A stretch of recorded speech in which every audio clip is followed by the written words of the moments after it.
স্বচ্ছ ভাৰত নহয় বুজিছা এই বুজাত ভুল হৈছে কথা হ'ল এই যিখিনি কথা কৈ আছে সেইখিনিহে স্বচ্ছ ভাৰতৰ কথা বাৰু শুনচোন এই যি কয় ইয়াতে এইবিলাক গেলেলি এইবিলাক গেলি পুচি এইটোকো নলাবলৈ নোলায়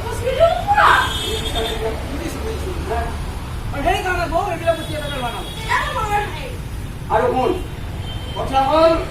আমাৰ চৰকাৰে এখন আইন লৈছে স্বচ্ছ ভাৰত অভিযান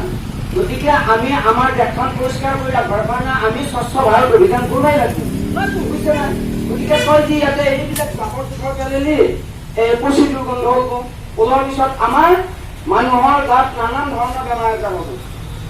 বুজিলি বেমাৰ আজাৰ নহয়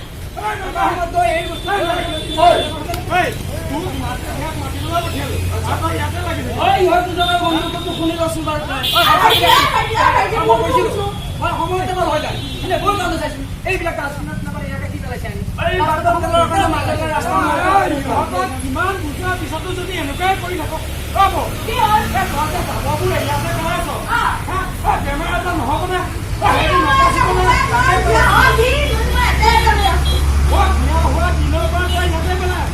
কিন্তু এতিয়া নিজকে সলনি কৰ মানুহৰ কাৰণে আমাৰ প্ৰধানমন্ত্ৰীয়ে ভাৰত অভিযান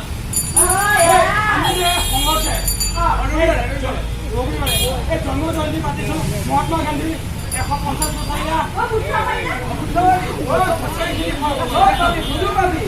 আমি যে কৰিবলৈ লৈছো স্বচ্ছতাহী সেৱা বুলি কিনে শীৰ্ষক এটা অনুষ্ঠান যিটো সমগ্ৰ ভাৰতবৰ্ষতে কৰিব চলি আছে 150 বছৰ উপলক্ষে বুজি পাইছ আৰু এই আঁচনিখন 2014 চনতে বনাইছিলে 2 অক্টোবৰ আৰু লক্ষ্য আছিলে 2019 চনলৈ 2 অক্টোবৰলৈ যাতে আমাৰ সমাজত যিসকলে মুক্তভাৱে মল ত্যাগ কৰে তেওঁলোকৰ যাতে মুক্তভাৱে ত্যাগ নকৰে তাৰ কাৰণে ব্যৱস্থা কৰিছে চৰকাৰে ঘৰে ঘৰে শৌচালয় দিয়া আমি যদি নিজে চফা হৈ থাকোঁ তেতিয়া আমি দেশখনকো চফা কৰি ৰাখিব পাৰিম এই যে তোৰ পদূলিৰ সন্মুখতে কয় সেই জাবৰটো পেলালি নিজে ভাবি চাই কেনে লগা হৈছে নিজৰ পদূলিৰ সন্মুখত এইবিলাক পেলাই দিছ জাবৰ জোথৰ কেনে লাগিছে বাৰু নিজৰ আমি আনক কি বুজাব লাগে সেইকাৰণে আমি সকলোৱে আমাৰ পৰিৱেশটো পৰিষ্কাৰ কৰি ৰাখিব লাগে তেতিয়াহে দেশখনো আগুৱাই যাব এতিয়া আমাৰ বাহিৰৰ পৰা মানুহ আহিলে কেনেকুৱা দেখিব গতিকে প্ৰথমতে নিজৰ ঘৰখন পৰিষ্কাৰ কৰে তাৰপিছত আমি আমাৰ চুবুৰীটো পৰিষ্কাৰ কৰোঁ তাৰপিছত আমি গাঁওখন পৰিষ্কাৰ কৰিম যদি আমাৰ গাঁওখন আমি নিজেই পৰিষ্কাৰ নকৰোঁ আমি দেশখনৰ কথা কেনেদৰে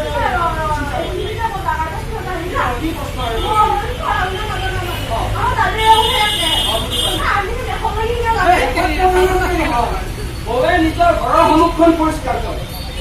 বুজি পালে নহয় গতিকে ৰাইজ আহক আমি সকলোৱে একেলগে একেমুখে উচ্চ স্বৰে কওঁ স্বচ্ছতাই আমাৰ লক্ষ্য স্বচ্ছতাই আমাৰ পৰিচয় জয় স্বচ্ছ ভাৰত আপোনালোকলৈ আগবঢ়া হয় ইয়াৰ উদ্দেশ্য হ'ল আমি আটাইয়ে আমাৰ নিজৰ ঘৰখন নিজৰ মনটো নিজৰ অঞ্চল নিজৰ চহৰ নিজৰ নগৰ আটাইখিনি যেন আমি নিজৰ চাফ চিকুণতাৰ জৰিয়তে প্ৰত্যেকে আমি নিজে নিজে মানে সংকল্পবদ্ধ হওঁ যাতে চাফ চিকুণতাৰ প্ৰতি আমি আটাইয়ে নিজৰ নিজৰ যি সহায় এই সহায় আগবঢ়াই যেন আমি দেশখনক টনকীয়াল হোৱাত সহায় আগবঢ়াব পাৰোঁ ইয়াকে আৰোগ্য কৰি তেওঁলোকে মঞ্চস্থ কৰা নাটখনৰ জমনীয়া পৰিল বুলি আমি ঘোষণা কৰিলোঁ ধন্যবাদ